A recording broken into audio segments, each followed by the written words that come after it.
Welcome to you all.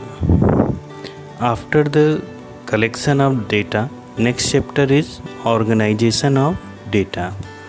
In this module, we will cover how the data will be organized and different types of series.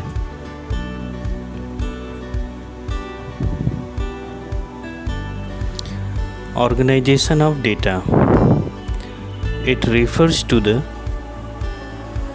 systematic arrangement of the figures in such a manner which facilitate comparison and analysis of data.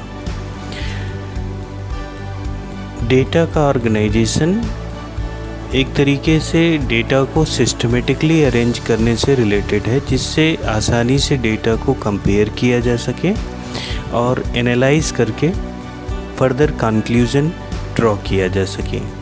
तो systematic arrangement ही data का organisation है। There are two steps of organisation of data. Data को organise करने के लिए 2 steps follow करने होते हैं। फर्स्ट स्टेप है classification of data and second stage है ऑर्गेनाइजेशन इन स्टैटिस्टिकल सीरीज। तो ऑर्गेनाइज करने को डेटा को सबसे पहले स्टेप में डेटा को क्लासीफाई किया जाता है। क्लासीफाई करने के बाद नेक्स्ट स्टेप में डेटा को स्टैटिस्टिकल सीरीज के फॉर्म में रिप्रेजेंट किया जाता है।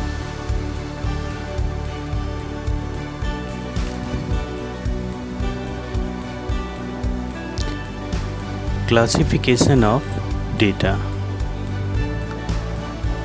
Classification of data is the process of division of data into different groups and subgroups according to the features and characteristics of the data. Data के अलग अलग कैरेक्टरिस्टिक्स और फीचर्स के अकॉर्डिंग डेटा को डिफरेंट ग्रुप्स और सब groups में divide करना ही क्लासिफिकेशन है। क्लासिफिकेशन करते समय डेटा को उनके एट्रीब्यूट्स के आधार पे अलग अलग ग्रुप्स और डिफरेंट सब ग्रुप्स में डिवाइड किया जाता है और इंडिविजुअल की डाइवर्सिटी के अकॉर्डिंग उनको अलग अलग ग्रुप में प्लेस किया जाता है। डेटा को क्लासीफाई करने के 4 मेथड्स होते हैं। तो there are 4 ways of classification of data.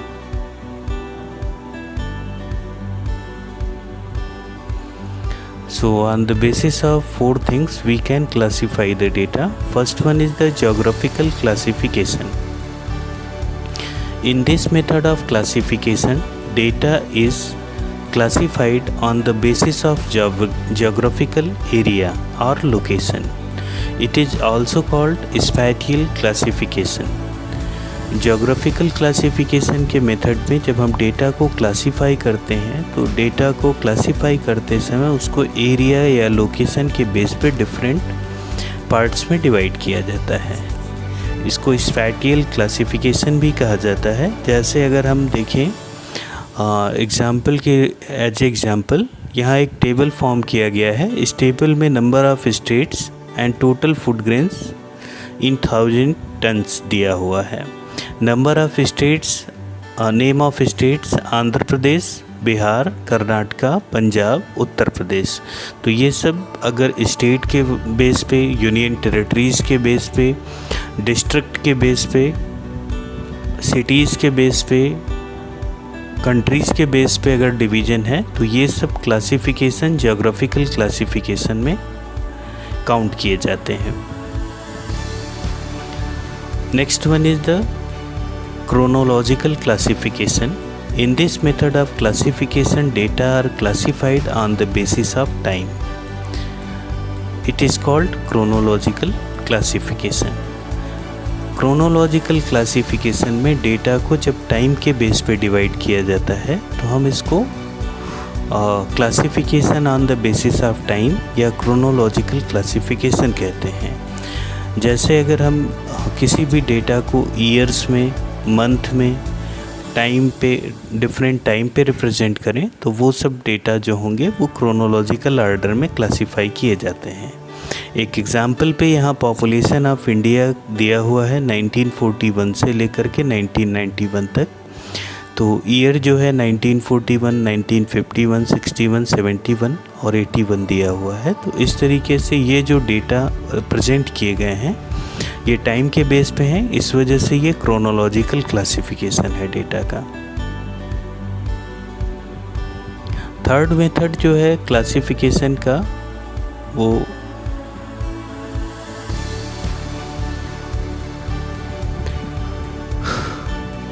quantitative classification. In this method of classification, data is classified on the basis of numerical value. It is also called classification on the basis of magnitude. Quantitative classification में जब भी data को classify किया जाएगा तो वो किसी भी मैग्नीट्यूड के बेस पे या न्यूमेरिकल वैल्यू के बेस पे क्लासीफाई किया जाता है। जैसे सेल्स का रिकॉर्ड है, प्रॉफिट है, लॉस है, एक्सपोर्ट एंड इंपोर्ट है। इन चीज़ों को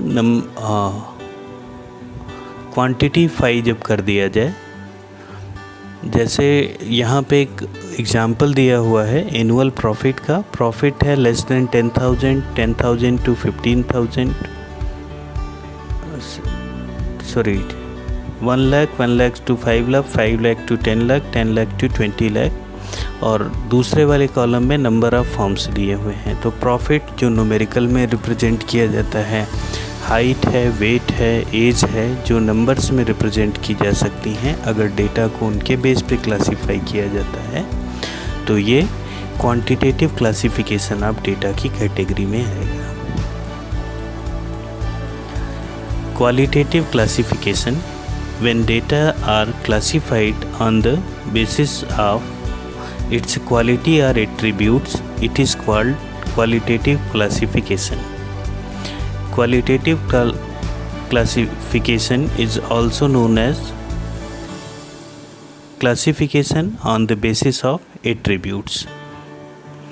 तो क्वांटिटेटिव और क्वालिटेटिव क्लासिफिकेशन में डिफरेंस यही है कि जब न्यूमेरिकल वैल्यूज़ के बेस पे डिफरेंशिएट किया जाए या डेटा को शॉर्ट लिस्ट किया जाए तो वो क्वांटिटेटिव क्लासिफिकेशन होगा। और जब क्वालिटीज़ के बेस पे जैसे एजुकेटेड, अनएजुकेटेड, एम्प्लॉयड, अनएम्प्लॉयड, इन बेसिस पे डेटा को क्लासीफाई किया जाए तो वो क्वांटिटेटिव क्लासिफिकेशन में आते हैं।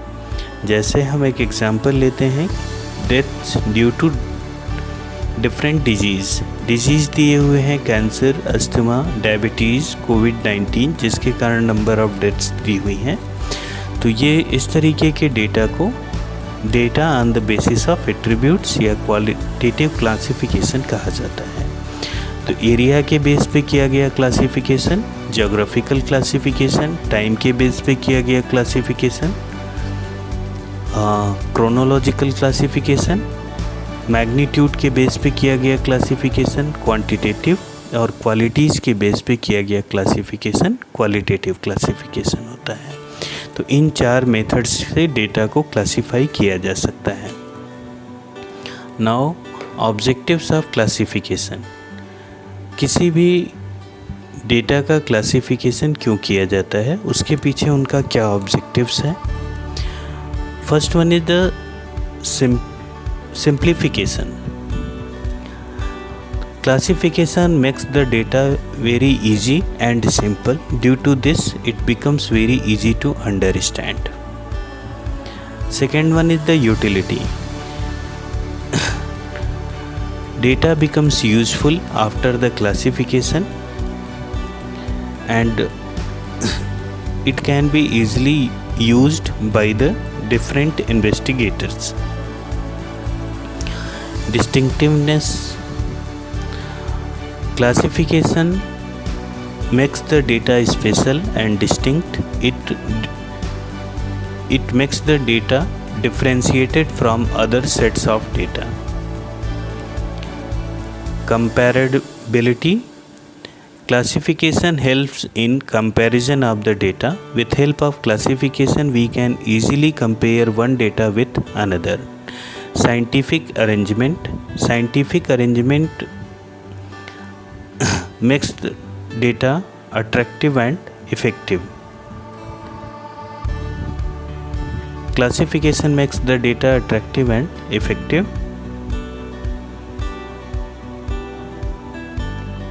Scientific arrangement. Classification facilitates arrangement of data in scientific manner which increases the reliability of the data. It arranges the data in logical order. तो क्लासिफिकेशन करने के पीछे ऑब्जेक्टिव डेटा को सिंपल बनाना, यूजफुल बनाना, special बनाना, compare करने में आसान बनाना और समझने में अट्रैक्टिव बनाना और लॉजिकल मैनर में अरेंज करना, इसके लिए डेटा को क्लासिफाई किया जाता है।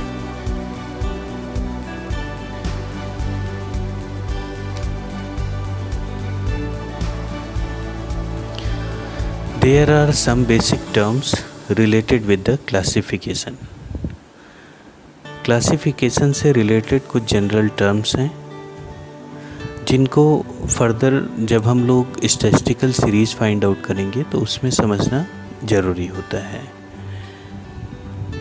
First one is the raw data. Data which are unorganised is called raw data. Raw data is data in crude form. These data need to be processed by investigator. Raw data का use जहाँ पे भी किया गया है, raw data का मतलब ऐसे डेटा जो अनऑर्गेनाइज्ड फॉर्म में पड़े हुए हैं, उनका कोई क्लासिफिकेशन नहीं हुआ है, सिंपली डेटा को केवल कलेक्ट किया गया है, ऐसे डेटा को रॉ डेटा कहा जाता है। रॉ डेटा एक क्रूड फॉर्म का डेटा होता है। क्रूड फॉर्म मतलब कच्ची तरीके का। इसका अभी इस पे जिसको प्रोसेस करके फाइनल इंफॉर्मेशन ड्रॉ करना पड़ेगा, इसको फर्दर प्रोसेस करना पड़ेगा। तो क्लासिफिकेशन करना होगा, उसका स्टैटिस्टिकल सीरीज के फॉर्म में प्रेजेंट करना होगा। ऐसे डेटा को रॉ डेटा कहा जाता है। नेक्स्ट है variables. Any things that changes over time and it can be measured in number is called variable. Variable can be numerically expressed. कोई भी चीज़ जो समय के साथ बदलती रहती है और जिनको नंबर्स में मेज़र किया जा सकता है, उन चीज़ों को वेरिएबल कहा जाता है। जैसे टाइम के साथ ह्यूमन बीइंग की एज चेंज होती है, तो और इसको नंबर में भी मेज़र किया जा सकता है। 10 years, 11 years, 10 years 9 month, 10 year 10 month, तो ये वेरिएबल्स हैं। हाइट ह्यूमन बीइंग की टाइम के साथ बदलती है, तो हाइट भी क्या है, वेरिएबल है। टेम्परेचर चेंज हो रहा है, नंबर्स में रिप्रेजेंट किया जा सकता है, वेरिएबल है। एक्सपोर्ट, कंपनी का प्रोडक्शन, सेल्स, ये चीज़ें समय के साथ बदलती हैं और इन चीज़ों को नंबर में रिप्रेजेंट किया जा सकता है, इस वजह से इनको वेरिएबल्स कहा जाता है। तो variables are those things which changes over time and it can be represented in numbers और it can be quantified. Variables are classified into 2 categories. Variables को 2 तरीके के पार्ट में डिवाइड किया जाता है, एक डिस्क्रीट वेरिएबल और दूसरा होता है कॉन्टिन्यूअस वेरिएबल। डिस्क्रीट वेरिएबल वो वेरिएबल होते हैं जो डेफिनिट फॉर्म में होते हैं। डेफिनिट फॉर्म का मतलब होल नंबर्स में होंगे, 10, 5, 15, 20,